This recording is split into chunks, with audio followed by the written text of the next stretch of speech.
Alors on va pas se mentir, il y a des très fortes chances pour qu'avec votre smartphone, vous filmiez un petit peu tout et n'importe quoi. Que ce soit une performance à un concert, des animaux sauvages que vous croisez, en pleine forêt, votre neveu qui joue avec des Legos, bref, des trucs plus ou moins osef. Ouais. Dans la majorité des cas, on filme des trucs anodins, parfois c'est heureux, mais il arrive parfois qu'on immortalise, sans le savoir, les derniers moments d'insouciance avant qu'un drame se produise. Et bien justement, rapprochez-vous, vous êtes sur Compte Fécond et aujourd'hui, je vais vous présenter un petit spin-off. Là, on prend la même recette, mais au lieu que ce soit avec des photos, tout simplement, ce sont avec des vidéos qu'on a sélectionnées et qui ne laissent à aucun moment penser que quelques secondes, minutes ou heures plus tard, tout va basculer. Du coup, au programme du jour, on va voir entre autres la dernière vidéo d'un des chanteurs les plus aimés de ces dernières années, mais aussi une petite vidéo en plein milieu de l'océan qui va déboucher sur un drame ou encore un show aérien qui va connaître une issue dramatique. On est parti.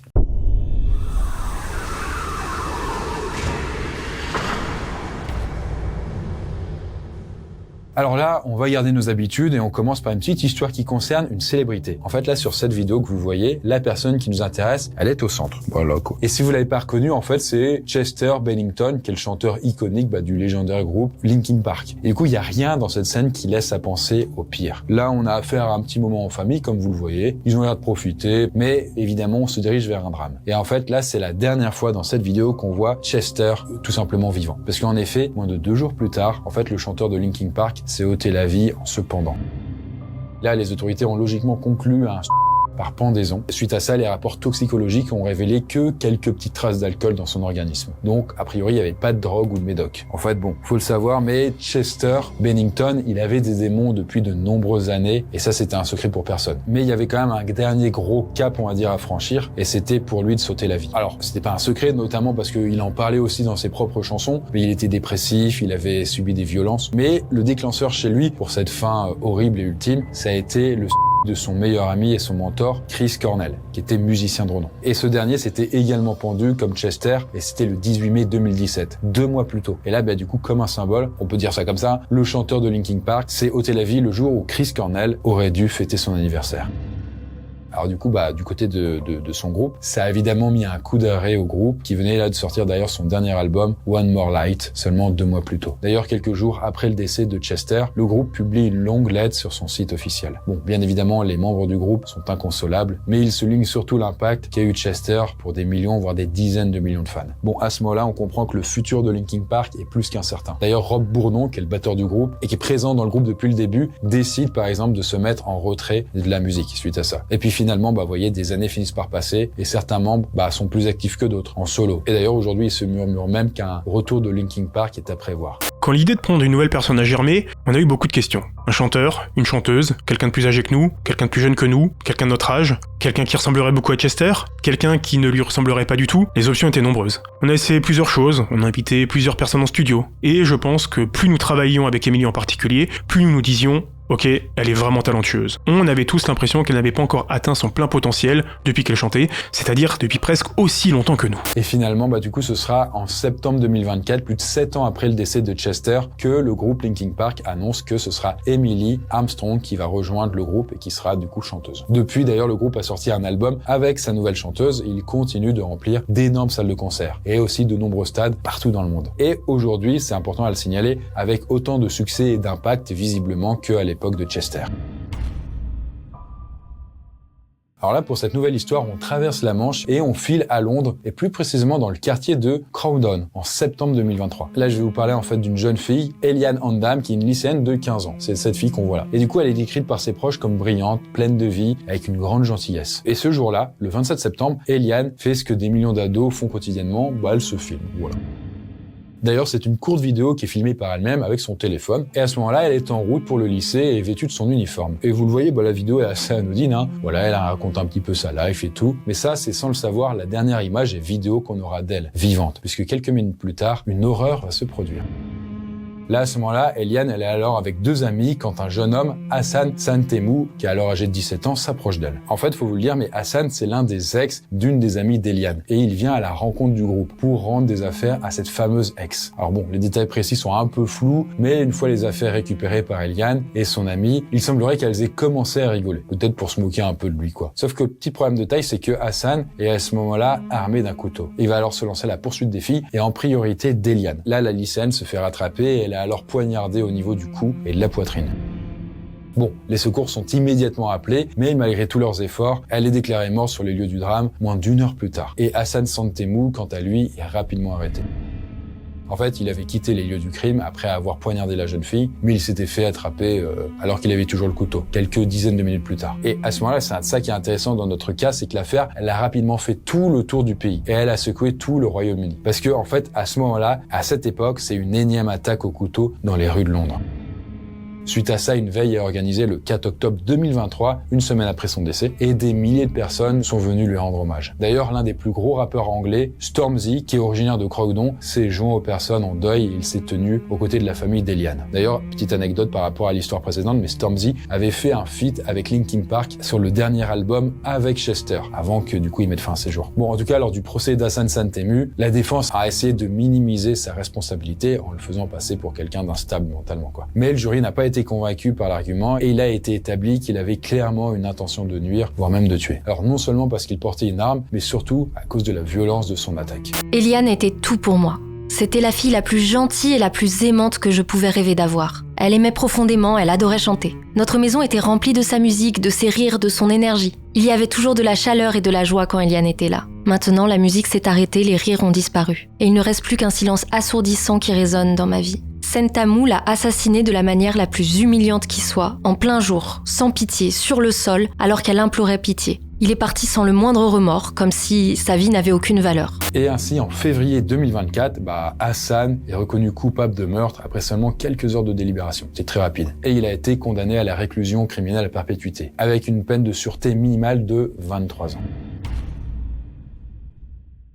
Alors là, pour la troisième vidéo, on reste à Londres et sur la même période. Parce que ce que je vais vous raconter a eu lieu quelques semaines après la condamnation de Hassan, même si ça n'a pas trop de rapport. Et cette fois-ci, on part plutôt du côté de Hainaut, au nord-est du centre-ville londonien. Vous savez, Londres, c'est gigantesque, hein, c'est beaucoup plus grand que Paris. Parfois, on se dit, ok, c'est 2 grandes capitales, mais pas du tout. Non, Londres, c'est n'importe quoi. En fait, ils ont fusionné toutes les banlieues pour que ça soit Londres, en fait, en gros, et voilà. C'est un peu l'équivalent du Grand Paris, plutôt. Ou de l'Île-de-France, honnêtement. Ouais. Bref, découvrons là notre nouvelle vidéo avec Marcus Monzo, qui est un homme d'origine espagnole et brésilienne, et qui est en train de déballer son nouveau sabre. Et là, il a l'air de kiffer. Là, on peut voir déjà dans le fond, il y a un skate, et sur le skate, il y a une autre épée qui est accrochée sur le skate. Jusque-là, rien d'exceptionnel. Vous allez me dire, peut-être c'est quelqu'un qui kiffe l'escrime et tout, qui est un peu passionné. Peut-être un fan de Star Wars. Peut-être vous avez aussi des répliques de katana, ou je sais pas, de vieux sabres. Sauf que là, le problème, dans notre vidéo, c'est l'utilisation que Marcus Monzo va faire de cette arme. Car on est très loin, en fait, de quelque chose de cosplay, ou à mettre dans une vitrine. Parce que, suite à cette vidéo, là, ce cher Marcus, qui a 36 ans, il va en effet quitter son domicile à bord de sa camionnette, tout en étant équipé de son sabre. Et sur le coup de 7 heures du matin, il percute volontairement un premier homme avec sa bagnole en l'encastrant dans la clôture d'une habitation. Il sort alors de son véhicule et il l'attaque en lui provoquant une grave blessure au cou. Le gars, il s'était cru dans un jeu vidéo, je pense qu'il a pété un plomb, il était dans Skyrim, quoi. Bref, dans la foulée, il blesse une deuxième personne et cette fois-ci au bras, avant de s'en prendre à Daniel Anjorin, qui est un gosse de 14 ans. Sachant que le petit Daniel, il venait tout juste de quitter sa maison pour aller à l'école, quand il a croisé le chemin de Marcus Monzo. Et là, le garçon sera très violemment blessé et il va alors mourir dans la foulée des suites de ses blessures. Bon, là, la police qui a été appelée dès le premier incident arrive sur les lieux et 2 agents tentent de maîtriser Marcus Monzo. Là, il va y avoir des bombes lacrymaux, des tasers, tout y passe, mais sans succès. Parce que visiblement, je pense qu'ils n'étaient pas armés d'un vrai gun, quoi. En tout cas, là, le sabreur va même réussir à blesser grièvement les flics avant de s'enfuir avec son sabre. Il doit être refait, quoi. Non, le gars, il est quand même en roue libre. Heureusement, il sera quand même intercepté par des renforts dans la rue voisine quelques minutes plus tard. Je suis absolument bouleversé par les nouvelles qui nous parviennent de Hainaut ce matin. Je reste en contact permanent avec le commissaire. Un homme a été arrêté et la zone est sécurisée. La police ne recherche personne d'autre en lien avec cet incident. Des patrouilles supplémentaires seront mises en place dans la zone pour rassurer la population. Les policiers et les services d'urgence ont montré le meilleur de notre ville, en courant vers le danger pour protéger les autres. Et je les remercie du fond du cœur. J'invite les gens à ne pas spéculer tant que les détails de cet incident n'ont pas été confirmés par la police et à éviter de publier des images sur les réseaux sociaux. Bon, du coup, effectivement, toute piste terroriste est rapidement écartée et les autorités confirment que non, c'est juste une personne isolée et visiblement pas mal dérangée. En tout cas, logiquement, un procès se tient et on cherche à comprendre ce qui a vraiment pu se passer ce jour-là. Et du coup, en creusant, on comprend que Monzo était un gros consommateur d'ayahuasca et de cannabis et que du coup, son acte serait peut-être lié à cette drogue et non à une maladie mentale. Du coup, voilà. En tout cas, c'était les pistes qui ont été explorées, qui pouvaient être plausibles. En tout cas, les avocats de la famille du jeune Daniel Anjorin, donc le garçon qui a été tué, ont également pu prouver que Monzo avait un gros penchant pour la violence. Qu'il était également, comme c'était pas suffisant, sympathisant d'extrême droite et avec des tendances complotistes. Et qu'il likait régulièrement des publications sur les réseaux sociaux faisant l'éloge d'Adolf.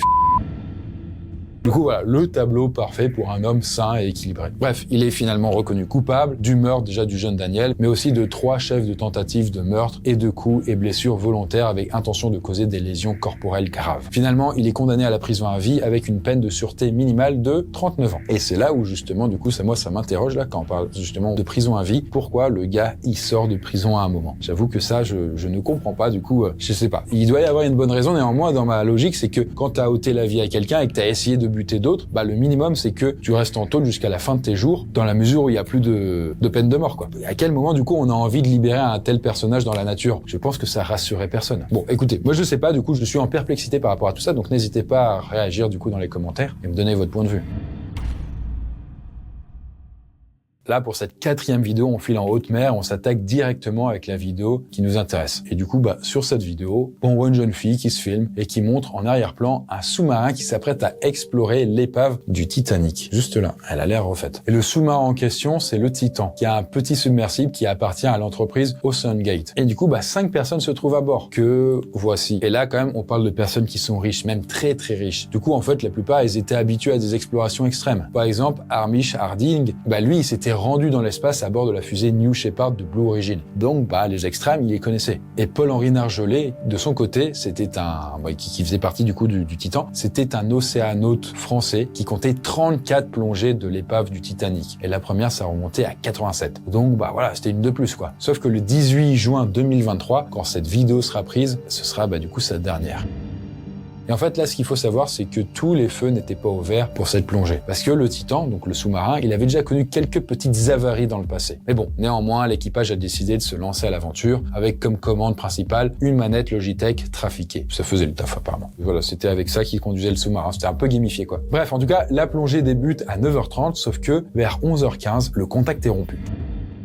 Et là va alors commencer une période de doute, de spéculation, d'incertitude, d'espoir ou même de peur. En fait, faut le savoir, mais le Titan, il est capable de fournir de l'air à ses occupants durant 96 heures, soit 4 jours. Ce qui veut dire que même s'il y avait plus de signes de communication et qu'il y avait des soucis de ce côté-là, a priori, ça allait parce que ils avaient encore largement de l'air pour remonter à la surface. D'ailleurs, si vous étiez sur Twitter ou X à cette époque, vous aviez peut-être pu suivre un compte très très sarcastique qui faisait un décompte avec l'oxygène restant. Bon, là, des recherches se mettent en place rapidement. On sait pas trop où est le sous-marin et du coup, ça prend des plombes. Mais finalement, c'est le 22 juin, donc 4 jours après la disparition du sous-marin, que le naufrage est bel et bien confirmé. Et on retrouve alors une partie de l'épave du sous-marin près du Titanic, alors que d'autres restes matériels comme humains remontent à la surface. Bon, comme le Titan, il avait pas de boîte noire, c'est-à-dire de petites caisses où tout était enregistré, en fait, c'est impossible de savoir ce qui s'est vraiment passé, même si une enquête sera bien ouverte. En tout cas, il est acté que le submersible a implosé, ce qui a entraîné alors sa destruction immédiate en tuant ses passagers. C'est-à-dire qu'il y a peut-être eu une faille, peut-être dans les vitres, paf! Et à ce moment-là, avec la pression gigantesque des profondeurs, l'eau s'est ruée à l'intérieur et a tout broyé du coup en une fraction de seconde. Et du coup, en tout cas, la jeune fille qui était là et qui faisait partie du sous-marin, elle pouvait à aucun moment savoir le dénouement funeste qui l'attendait, logiquement. Pour notre 5e histoire, là, on file dans un pays bien plus chaleureux, où il fait bon vivre et où tout le monde aime passer ses vacances de Noël. La Corée du Nord. Voilà, c'est un pays très sympa, très cool, idéal. Et en tout cas, voilà, sur la vidéo que vous êtes en train de voir, tout va bien dans le meilleur des mondes, pour des Nord-Coréens en tout cas. Et du coup, dedans, on peut voir un certain Otto Warmbier qui s'amuse à jeter des boules de neige avec des gamins nord-coréens. Bon, c'est une expérience un peu spéciale, je pense, pour un occidental, quand on sait à quoi ressemble le pays. Sauf que nous, si on parle de cette histoire dans cette vidéo, c'est que les choses ne vont pas du tout évoluer dans le bon sens. Déjà, pour remettre un petit peu de contexte. Bref, Otto, c'est un jeune Américain qui vient d'avoir ses 21 ans. Et là, il participe à un voyage organisé pour fêter le Nouvel An 2016 en Corée du Nord. Sauf que le problème, c'est que le jeune Otto aurait tenté de voler une affiche de propagande politique nord-coréenne dans l'hôtel international Yonggakdo. Sans doute, il se disait, c'est un peu une petite affiche, comme ça fait un souvenir. Et bon, dans la plupart des pays, si ce n'est quasiment tous, faire quelque chose du genre, tout le monde s'en fout, ça n'a aucune incidence. Au pire, vous avez une amende si on vous chope. Et dans le pire des cas, parce parce que tout le monde s'en fout, quoi. Le problème, c'est que là, on est en Corée du Nord, et Otto, il va rapidement être arrêté. Et là, est-ce que vous pensez qu'on va le dégager en urgence avec interdiction de venir pour outrage? Pas vraiment. En fait, dans une certaine opacité, Otto va être condamné à 15 ans de travaux forcés, et il est reconnu alors coupable de subversion. Bon, en français, un acte de subversion, ça veut dire un acte qui tente de bouleverser les institutions et les principes, ou à renverser l'ordre établi. C'est un peu chaud, quoi. Et du coup, à travers une vidéo publiée là par CNN, celle-là, on va voir le jeune Américain dans une salle d'audience, au bout du rouleau, les larmes aux yeux, qui implore pour le pardon. Sauf qu'il n'en sera rien. Et hors de question d'ailleurs pour le régime de Pyongyang de le laisser partir. Et du coup, des jours, des semaines et des mois passent, et le cap de l'année passe sans qu'il se passe rien. Et à un moment, on apprend que Otto est tombé dans le coma pendant sa détention. Et ce ne sera alors qu'à ce moment-là, en juin 2017, qu'il sera extradé aux États-Unis. Et là, la raison en tout cas de son coma, ce serait le botulisme couplé à une prise de somnifères selon les autorités coréennes. En tout cas, 6 jours après son retour aux États-Unis, le 19 juin précisément, Otto Warmbier décède à l'âge de 22 ans. Là, une autopsie a bien évidemment été réalisée, mais aucune trace de a été constatée. En tout cas, suite à cette affaire, les parents d'Otto ont décidé de partir au front contre la Corée du Nord. À l'étranger, la Corée du Nord possède énormément d'actifs. La famille Kim a des milliards de dollars dans des comptes bancaires suisses, elle a des maisons en Suisse. Notre mission est de retrouver ces biens et de défier les dirigeants nord-coréens. Les autorités nord-coréennes ne cessent de violer la loi dans le monde entier. Ils gèrent par exemple un hôtel dans leur ambassade d'Allemagne, en violation de la loi européenne et des sanctions internationales. Ces problèmes sont ignorés. J'espère qu'on pourra se rendre à la frontière intercoréenne. Nous ne pouvons pas les laisser faire, nous devons nous battre de toutes nos forces. Malheureusement, et aux dernières nouvelles, leur combat, qui est tout à fait légitime, il n'a pas vraiment abouti ou fonctionné. Honnêtement, ils s'attaquent vraiment du coup à un pays et l'une des dernières dictatures au monde. C'était peu probable qu'ils aient de l'effet. Et d'ailleurs, quand on voit les relations plutôt copain-copain entre Donald Trump et Kim Jong-un, on peut imaginer que le travail des parents d'Otto a pas dû être simple. Honnêtement, du coup, c'est un peu contre-productif, quoi. Bien, quant à nous, pour notre 6e et dernière histoire, là, on va parler d'une des choses que vous avez peut-être déjà vécu, un meeting aérien. Alors, c'est un truc assez répandu en France, alors que ce soit pour montrer des vieux coucous ou alors des avions de chasse actuels utilisés par l'armée de l'air. Mais pour notre histoire, là, on quitte la France et on file en Ukraine du côté de l'aérodrome de Snivliv, près de la ville de Lviv. Mais avant de continuer notre histoire, regardons la fameuse vidéo que voici. Bon, là, ce que vous avez sous les yeux, c'est un chasseur Su-27, flanqueur, de la patrouille acrobatique de l'Ukrainian Falcon. Le truc est plutôt doué, il fait des petits loopings et tout. Et comme vous l'avez vu, il effectue une manœuvre plutôt pas mal, plutôt badass, en se rapprochant très près du sol. Mais si je vous parle de ça aujourd'hui et de cette vidéo, c'est que malheureusement, l'avion va trop s'approcher du sol et il va même s'y cracher, pour être honnête. Et du coup, après avoir réalisé un tonneau prévu dans le show, l'avion a commencé à décrocher de façon inexpliquée. Là, les deux pilotes à bord arrivent à réagir à temps et ils s'éjectent avant que l'avion ne s'explose au sol. Ils sortent avec des blessures mineures. Bon, jusqu'ici on peut se dire ok, le pire a été évité, les deux pilotes sont sains et saufs. Sauf que non, en fait, ce jour-là, la foule qui était venue voir le show était bien trop près. Et du coup, je vais pas faire durer le spectacle plus longtemps en fait, mais on va avoir 77 personnes qui vont perdre la vie au sol, dont une vingtaine d'enfants. C'est énorme. Et en parallèle, on compte les victimes par centaines. A priori, il y en aurait plus de 500 qui ont été blessés plus ou moins grièvement. En tout cas, après l'enquête, il a été conclu que les pilotes étaient en grande partie responsables de l'accident. Il y avait un non-respect du plan de vol et des manœuvres aériennes. Mais une partie de la responsabilité avait été aussi attribuée aux organisateurs de l'événement, surtout avec la proximité immédiate avec les spectateurs. Bon, c'était en 2002, donc il n'y avait pas encore Zelensky, la guerre avec la Russie, tout ça. Et d'ailleurs, le président ukrainien de l'époque avait publiquement blâmé l'armée pour la catastrophe. Et c'était allé assez loin puisqu'il avait même dégagé le chef de l'armée de l'air suite à ça. En tout cas, suite à ce drame, un tribunal militaire a condamné le pilote ainsi que le copilote à 14 et 8 ans de prison. Et le tribunal a aussi déclaré les deux pilotes et 3 autres officiers militaires coupables de non-respect des ordres, de négligence et de violation des règles de vol. À cela s'ajoutent des amendes de plusieurs millions d'euros en dommages et intérêts. Je maintiens que cet accident est dû à des problèmes techniques et à un plan de vol défectueux. D'après le briefing de mission, il est évident que les paramètres de la zone de vol qui nous ont été donnés dépassaient largement la marge de sécurité par rapport aux spectateurs. Ce qui s'est passé est la faute des organisateurs. Les avions ne doivent pas survoler les spectateurs. Pendant le spectacle, j'ai dû effectuer plusieurs manœuvres avancées en quelques minutes. Pendant le demi-tonneau, j'ai remarqué une diminution de la poussée des deux moteurs et une baisse de la vitesse. Mais la cause reste inconnue. Le contrôle au sol nous a ordonné de poursuivre le vol. Lors de la dernière manœuvre, une boucle oblique avec un virage, l'avion est devenu incontrôlable. Bon, depuis 2002, c'était il y a longtemps, c'était il y a 24 ans quoi pratiquement, les personnes concernées ont purgé leur peine de prison et le pilote du coup qui a été a priori responsable de l'événement maintient toujours sa version du fait que c'était un problème technique. Bon, en tout cas, merci de m'avoir assisté durant toutes ces histoires qu'on a vues ensemble. J'espère que ça vous a intéressé, que du coup ça vous a parlé. S'il y en a une qui vous parle plus qu'une autre, eh bien n'hésitez pas à le raconter directement dans les commentaires. En tout cas, dites-moi si sous forme de vidéo ça vous parle aussi du coup plutôt que les photos. C'est vrai que ça change un petit peu le truc, peut-être un peu plus dynamique, je sais pas. D'ailleurs, la vidéo c'est peut-être même un peu trop addictif si on compare simplement au livre, parce que un livre c'est juste du papier, des mots et du coup ça demande un effort supplémentaire pour notre cerveau. Et c'est pour ça que les livres peuvent difficilement concurrencer avec TikTok, quand bien même ce soit beaucoup plus profond. Alors là, la vidéo est terminée, mais en tout cas, si je pouvais faire un parallèle avec un moyen qui pourrait être encore plus addictif que les vidéos, ça pourrait être les onirosphères. Les onirosphères, en fait, ce sont des sphères un peu particulières dans lesquelles on a encapsulé des rêves qui ont été fabriqués par d'autres personnes, et vous pouvez avoir la possibilité d'explorer ces rêves directement en vous rendant dans des lieux un peu spéciaux. Et là, vous vous dites, mais incroyable, où est-ce que je pourrais trouver du coup un lieu pareil? Ce lieu n'existe pas, tout simplement parce qu'il n'a pas encore été inventé. Et là, vous pouvez voir justement les fameuses onirosphères dans une bibliothèque particulière où il y a des millions de rêves qui ont été encapsulés. Si ça vous intéresse en tout cas d'en savoir plus, sachez que c'est la thématique de ma saga Noisuli qui sortira le 25 février. Si vous me suivez depuis un moment, vous savez que la thématique des rêves me passionne. C'est le nouveau projet du coup de Cœur après que cette saloperie de manoir d'horreur conte du coup ne puisse pas voir le jour. Et c'est ce projet sur lequel je mets toute mon énergie et mes espoirs aujourd'hui, au-delà des différentes chaînes YouTube bien entendu. Donc si ça vous intéresse d'en savoir plus, sachez donc que ça sortira très prochainement et ce sera le début d'une saga qui va en compter peut-être une dizaine de tomes, donc ce sera pas cette couverture-là, ce sera autre chose. Bref, on en reparlera prochainement. Merci en tout cas d'avoir vu cette vidéo jusqu'au bout, on en fera peut-être d'autres, du coup dites-moi en commentaire. Sur ce, à très bientôt, faites de beaux rêves.